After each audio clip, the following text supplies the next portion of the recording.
kamar yadda nake gaya miki, rayuwa ki sa haƙuri, domin kowane abu ya faru a rayuwar ɗan adam to sai ya yi haƙuri sana iya cimma nasara. Dukkanin abin da ya faru ki dogara da Allah, ki dinga miƙa lamarin ki ga Allah, domin duk wanda ya dogara ga Allah to Allah ya ishe shi. Saboda haka nake baki shawara, wancan abin da ya faru ba wani abu bane, ki ɗauki kaddara ki yi haƙuri ki bar ma Allah.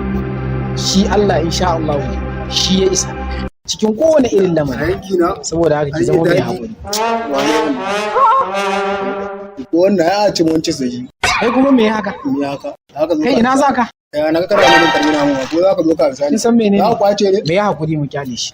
Ka je mun barka da Allah. Kuma ba za ta amfane ka ba. Ai rasha za ku kwace. Amma ka sani Allah Ubangiji baya barin haƙƙin bawa akan bawa. Ke kuma ki yi haƙuri ki kyale shi. Ba dai wai ki bane? Ki yi haƙuri, Allah zai kawo miki mafiyinta. Yanzu dai kin ji abin da na gaya miki, saboda haka ki haƙuri ki ɗauki kaddara. Ba wani abu bane, ba dai wayanki bane me a ci. Ni yanzu zan wuce. To, ba ni waya na. To ai waya ka ce aka karɓa malam. To ke kuma ya zaki ma haka? Kawo nan, ka gani ba? To ya zaki ma haka? A'a. Tawakkali ne malam. Tawakkali kuma? To dan me zaki fito? Waya na, inna lillahi wa inna ilaihi raji'un.